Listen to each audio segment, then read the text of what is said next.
Welcome back to another episode of the Authentic Man podcast. I'm your host, David Chambers. And, if first time you've arrived here at my podcast, this is one of the mini episodes I do weekly to really just give a taste of some of what I talk about in the bigger episodes when I often have guests, but also to go through things that I see coming up in my coaching clients' lives, what they're dealing with, what they're improving on, and also what they're struggling with, because I think it's just important to have these little moments, because sometimes it's just a little bit of advice that can really change how we operate. And in today's episode, I'm going to be talking about something that keeps coming up. It comes up almost every coaching session, but it keeps coming up quite regularly with new clients, is our thinking and how we relate to our thinking. We often think that, things around us are limiting us, like, oh, my job's limiting me, or my girlfriend's limiting me, or my circumstances are limiting me in some way. I'm here to say that the real thing that limits you is your thinking. And even when you think your thinking is expanded, often it's not. And it's very difficult for us to see this on our own, because we are in our own minds, right? So for us to see our thinking as clearly on our own is quite difficult. And this is where, as a coach, I see this very clearly in my clients, but I also see this with my own coach, or coaches, where they reflect back to me my thinking. And I'll start by saying that, we experience the world through our thinking. We don't experience reality directly. We experience it all through our thinking, because we're constantly thinking about the things that we're seeing. We're thinking about the things that people say to us, how they look at us, how they don't look at us. And we are doing that thinking through the lens of our beliefs about ourselves. So, for example, if you feel that you're not good enough, or you're not attractive, or, love is going to come your way, or, you're unsuccessful, you are operating by viewing the world and experiencing the world completely through those thoughts.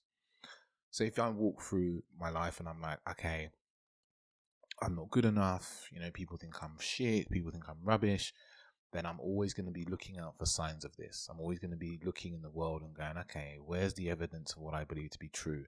And I might even ignore things if they don't conform to that, right? And I see this with clients I work with, where we talk about possibly how dates have gone. They're like, no, it was terrible. My dates always go terrible. And then we start talking about it, and they start telling me, oh yeah, this happened, and then this happened, and we laughed, and then this thing happened. And I'm like, that doesn't sound like it's terrible. And they go, oh yeah, I didn't really pay attention to that at the time. Oh, I was saying, how's your relationship going? Oh, this went badly, and this is going badly. And then we dig into it, and actually there's some things that they haven't seen. So it's like we have these stories about ourselves and our capability and what we can do and what we can't do. And we create our lives around these things, right? Because these stories, these narratives that we have, these beliefs, dysfunctional beliefs, these are the real things that are stopping us. But we often aren't really able to question them. But when we can stop thinking these things, and we stop attaching this meaning to these beliefs about who we are, we can really set ourselves free. I'm going to give you a couple of examples from my own life, and these are very relatable examples. For many years in my 20s, and even into, in my late 20s, I didn't believe in relationships. I didn't think I could have a happy relationship. I thought relationships always got difficult and boring and stressful, and we'd stop getting along. There wouldn't be any passion left. The sex would get boring. All those type of things, right? Now, I believe this. I truly believed that relationships were difficult. And why I believe this was because, it's what I saw when I grew up. I saw around me relationships with people who were breaking up constantly and so forth in my youth, around family, around friends of family and stuff like that. I had no examples of a functional relationship. So I had this belief in my mind that all relationships kind of go badly. So then when I started relationships and being in relationships, I took that belief into relationships. And then I was believing this while I was in relationships. So my experience of relationships matched my belief. And honestly, when I look back now, I didn't know at the time that was my belief. At points I did know. But at points I was trying to say, I can do it. But I really didn't believe. And my experience was difficult relationships for a lot of the time. They'd be nice sometimes, but it would always come to some difficult point. And what's really important in this is they would come to a difficult point, and I didn't believe that that difficult point could be got through, right? And that's where my thinking changed to now, where I see that, yes, relationships are difficult sometimes, but you can work through a lot of these difficulties. And obviously there's some things you can't, but my experience now in my own relationship is like, we have difficult times, we work through them, right? So when I started to change my beliefs around relationships, right, my communication started to change. I started to communicate in a different way. I wouldn't be so final with the relationship. In the past, I would be like, if you don't like that about me, then maybe you should just leave. And I would say things like that in my relationship, right? Which would create this feeling with my partners that I didn't want them around, that I didn't want to be with them, that I was think they should leave, or that I wanted to leave, or I wanted to end, or I didn't believe in the relationship, because underneath it, that's what was true. And you see, I was trapped in this thinking. So I was experiencing what I believed. I was experiencing what I was thinking. Now, the second example I'm going to give you of my own thinking is around my job, my past job. I worked in technology for 16 years. And for a long time, especially, in the years with the lockdown started, I didn't think I could leave. I didn't think I could do anything else. And it was making me unhappy because I was like, this isn't what I want to do. I want to do something different, but I didn't believe that I could leave. So I stayed. I was staying in my job, but it was making me very unhappy. I didn't believe I could leave, and I didn't. I felt trapped. I felt really quite trapped in this job, that it wasn't making me completely happy, not because it was a bad job in any way, but it wasn't what I truly wanted to do. And this went on for a long time until I went to see a woman that I know, a spiritual woman. I spent some time with her, and we really spent some time analyzing my thinking. And, there was a day where she just said to me, why do you think that this is all you can do? Why do you believe that you can't do anything else? And I said, because this is what I've always done, like, who's going to pay me to do this coaching thing? Who's going to pay me to coach them and talk to them? And she was like, how many people, listen to your podcast? How many people call you and ask for advice, friends and so forth? I was like, yeah, like thousands of downloads a month and so forth. And she goes, well, those people might want to listen to you. Those people might want to talk to you. And it really struck me in that moment, because she really, challenged my thinking amongst other things. I was like, is this true? It's a really powerful thing. Is this thing true? She really made me look and go, is that true? And I thought, well, it's only true if I believe it to be true. And I came out of that, started to believe something different. And then, 8 months later, I quit my job and I became a full-time coach. And that's what I've been doing for the last kind of 7-8 months. So once I shifted my thinking, I started to take action in line with my new thinking. I started to live into that new thinking. And obviously there's times that will challenge this new thinking, but you have to hold on to it. You have to have support, whether that's friends, family, or just yourself, or just a notebook to keep you in that. Because the truth is that our fear and discomfort leaves when we realize that there's something more important than that fear and discomfort. Because around my job, my fear was that I couldn't do anything else. My discomfort was, what am I going to do if it doesn't work, if I can't do it? Around relationships, my fear was deep down that I didn't know how to be in relationships. And my fear was that maybe no one wanted to love me. And my discomfort often in relationship was like, I can't find the right sort of relationship for me. But when I started to believe in something higher, something more important in the relationship term, was actually like a happy, connected, free and fun relationship. And with work, it was doing work that was meaningful to me. Those fears and those discomforts started to wane because I was really connected with something that was more important. I was changing my thinking. I stopped believing in the limited thinking that I had about myself, and it expanded my thinking, right? And I think this is the thing. Most of us have this thinking about ourselves that is very limited, that really stops us from moving forward, because it's like we put a wall in front of ourselves, or we say what we can and can't do, what's possible in the world, and we keep believing that wall exists, right? And we won't believe anything further than that. And that is in fact the thing, that whether that's procrastination or overthinking or whatever it may be, we keep relating to this thinking as truth. We keep relating to this thinking as something that we can't move past. And it's really important for us to smash through the wall, let go of the thinking, and and believe in something higher, right? And this can take a little bit of work in terms of going, okay, what is my thinking around this thing? What would I really love? What would I really want to do? And this is something that a lot of people don't do. So it's like letting go of the thinking, and also not taking that thinking so seriously, right? You know, what you can't do is like, oh, I can't do that. I can't quit my job. Or for some of you, it might be, you know, oh, I can't be happy, or I don't know how to have great intimacy. And we hold on to this thinking. And when we enter into these things, for instance, intimacy, for instance, we are going in with a woman or with a man, and we're touching them with the thoughts on head is that I can't do this. I don't know how to do this. And all that does is our subconscious mind goes, okay, if that's true, then I need to get myself out of this. This is fearful. We get stressed, and then it causes us to not be present, and we struggle to do the thing we want to do. It's like it's our reaction to our thinking that's actually causing us to not be able to get to where we want in our life, not be able to get the relationships, the career, the happiness, whatever it may be. It's not ourselves, it's our reaction to the thinking.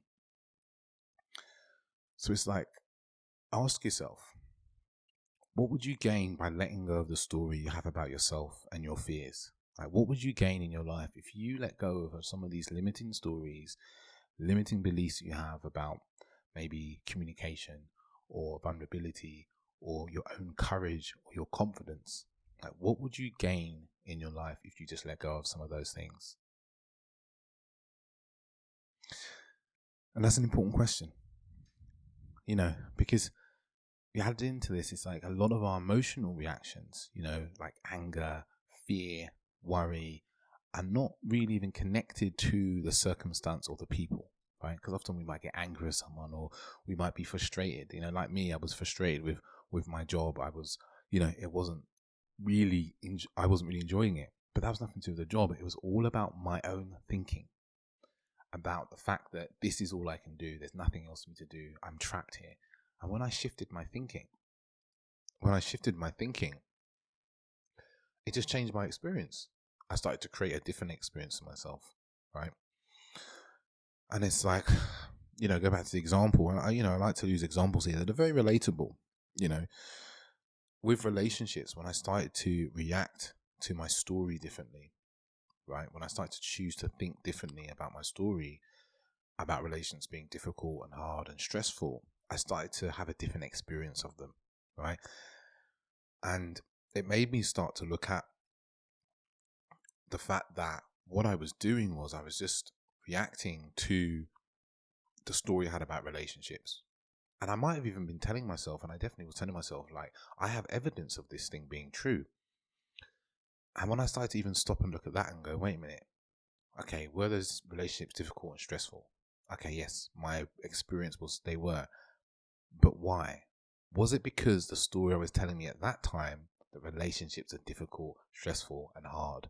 And if I'd had a different narrative then, would my experience of the relationships been different? It's almost as if I was collating experiences that conformed to the belief and narrative I have. We call this like confirmation bias, but it's like creating confirmation bias throughout my life. It's like reinforcing my thinking through my past experience. And this is where we have to start to ask ourselves, right? When we have a narrative or belief, are we even reacting to that belief, right? Sorry, are we having an experience? Are we reacting to the experience we're having now, or are we just reacting to a story which has been formed from way back before we had memory? You know, in my case around relationship, it was formed from my childhood and seeing relationships. I made a decision then in my childhood that relationships were a certain way. And then I kept believing this, but I created more evidence to back that up. So ask yourself, where in your life have you made a belief up way back, and all you've been doing ever since is recreating evidence, right, of this belief to back up your belief? And what if you were to shift this belief and have a different belief and choose something different? You know, you choose something different for yourself. How would that free you in your life? How would that free you to do the things that you really want to do? Because we often hold on to our thinking as if it's facts, you know, and the truth is that gives us comfort, because certainty as human beings gives us comfort. We know where we are, we know where we stand. But this thinking that we're having, they're not facts. Because if we can let go of this thinking, right, it can really free us. And I know that that can be scary and can lead us into the unknown, right? And that is our fear. If I let go of this idea that I'm not good enough, what would I do? And that fills us with fear, right? To be like, oh, I don't know what I would do because we're unknown. But also inside that unknown, venturing into that unknown gives us the opportunity to experience a far better future than we've had, a far better future than a past we've had. Because imagine if you let go of this idea that you're not good enough. And if you were to act out of this belief that I am good enough and live from this idea that I am good enough, right? How would your days go? Or if you went through the world thinking, actually, people do find me attractive instead of I'm unattractive and unlovable, how would your life be, right? How would you react to people? How would you react to yourself? How would you react to difficult circumstances that happened? This is life-changing stuff. It's so simple, and people might be looking for something a lot more complicated, but the difficult part here is continually holding yourself to this. Like waking up every day and going, no, I am good enough, or I am lovable and I am attractive, or whatever it may be, is the belief that you want to take on, the thinking that you want to change, and keep coming back to that thinking and moving through your life in that way, because that is where we really create massive change and huge shifts in what we experience. I feel like that was just a 16-minute rant. But it's just been something that's come up a lot in coaching. I've spoken to a lot of people, and I know that this would be a really useful podcast to a lot of you. And thank you for listening. I hope you're taking value from this. If you listen to this episode and you've got value from it, please share it with someone else that you know could use this. Sometimes I get messages from people and they say that their wives have sent them a podcast, or their girlfriends have sent them a podcast, and they're so grateful that their wives or girlfriends did that for them, right? And I've even had men who've become my coaching clients just off a recommendation from a wife or a sister. Like, please pay that forward, because it really does help people to release this thinking, So if you do want to speak to me, send me a message, tell me what you've taken from this episode. Feel free to get in contact with me through Instagram. You can find me at @theauthenticman_, or you can get me by email, hello@theauthenticman.net. I'd love to hear from you. I'm always happy to have conversations about what we've been learning, any insights that have been gleaned, and, actions that we've taken from those, because it's always a pleasure to hear people. It's a pleasure to hear what people are making, changing their life, because this is why I put the podcast out, to help people with what they're dealing with, and what's important to them. As a quick note, I've got a men's coaching program coming up, which is going to be around the topic of masculinity, relationships and dating and love and emotional intelligence, as well as we'll talk about leadership inside of there. And also some stuff around sexuality. It's going to be really amazing structure. I've already sold quite a number of the places, and I'm only taking 12 men, so it's a really select small group. So I want to really be able to spend time with each man and spend time together, growing together, because there's a lot of power in coming together as men. Because I know from coaching, there's a lot of men who have never been in a group of men that were supporting, kind, open-hearted, vulnerable, and also fierce in terms of helping them get to where they want to. There's not going to be any ridicule or any of the normal things you've experienced in a group of men. So if this sounds like something interesting to you, please get in contact with me. Send me a message on Instagram or an email, and we can have a conversation around how the program could be good for you. It's going to be in June and July, through the Wednesdays in June and July, 8 weeks. So 5 Wednesdays in June and 3 in July. And I just say, get in contact soonish, because otherwise it's going to sell out. That's pretty much my promise. It will sell out, because I'm pretty full with coaching now. I've probably got a couple more spots, but this is probably the most cost-effective way to work with me as well. Enough of that. So yeah, thank you for tuning in. Great to have you listen again. And I'll be back next week for another mini episode.